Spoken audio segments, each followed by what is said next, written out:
Hello and welcome to Wasted Plotential, where we discuss the wasted potential of our favourite plotlines. Long before Mortal Kombat X introduced successors to long-established MK characters, there were plans in place to introduce such characters as far back as MK4. Two new heroes were introduced in that game, Fujin and Kai. Fujin was one of the 4 elemental bosses the player defeated in MK mythologies, and was now one of 2 surviving Earthrealm gods. Kai was Liu Kang's protege in his attempts to revive the White Lotus after the massacre in MK2. With Raiden's ascension to the status of Elder God at the end of the game, he elected Fujin to take his place as Earthrealm's protector. This idea was used in both of their endings, solidifying it as canon. Kai meanwhile went off to do some soul searching, or searching for his soul as he confusingly put it, receiving Raiden's lightning staff to aid him in his journey. And then, in Deadly Alliance, Liu Kang was killed by the titular threat, raising the stakes and prompting his friends to unite and avenge his death. Only, Fujin and Kai were nowhere to be seen. Even Conquest Mode's recaps of the characters' stories made no mention of either, even when explaining Raiden's ascension to and return from Elder God status. Raiden even had his lightning staff back with no explanation. Deception later revealed that Kung Lao had sent Shujinko to retrieve the staff from Kai as the latter moved his wandering into Outworld, but then let Shujinko keep it, so who even knows? I get Fujin's absence, since for the series' big move into this new era, you want the iconic Raiden around. But with Liu Kang dead, isn't now the perfect time to bring back his protege to fill his shoes? Neither character would return until Armageddon, the original Everyone Is Here fighter, where Fujin's bio has no explanation for where he's been all this time. I've read that Fujin was supposed to be in Deception, hence Raiden's death in the intro, but that it was decided against and Dark Raiden was created instead. Even John Tobias's pitch for MK5 before he left the company ignored them in favour of Liu Kang's son.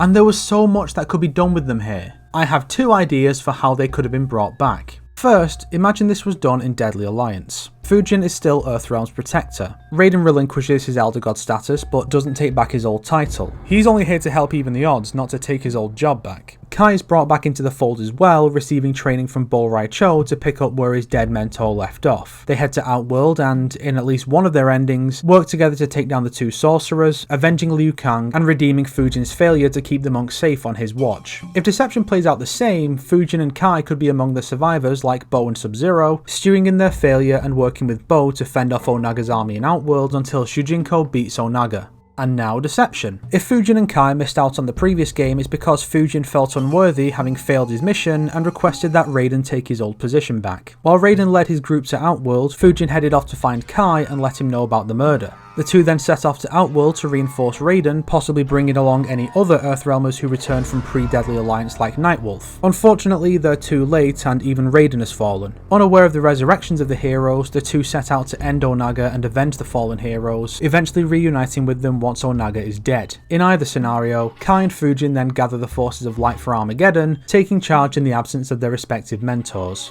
And for the hell of it, let's imagine they had roles in the new timeline prior to Aftermath as well. No, the comic doesn't count because Fujin's barely in it. In MKX, Kai is part of Earth's defenders at the start as Raiden saw him in a vision and sought him out. He's been training under Bo Rai Cho for the last 2 years as Liu Kang is a revenant and thus can't do it himself. After Shinnok's first defeat, Kai and Fujin stick around. Kai becomes an accomplished Shaolin master over the next 2 decades and builds a strong bond with Kung Jin. Fujin meanwhile just helps Raiden with whatever needs doing, like preventing Onaga's return and Armageddon's commencement. Kai serves as Jin's mentor figure, possibly leading a group of monks to defend the Sky Temple, going down alongside Fujin and Bo to the Revenant, with Liu Kang beating Kai and Kung Lao beating Fujin as nods to their ties in the previous timeline. Side note, Kai was actually supposed to be in MKX, but his role supposedly went to Bo Rai Cho. And let this video stand as definitive proof that I don't think the Midway era was perfect, or that I never criticise it. Ignore the fucking idiots who claim otherwise.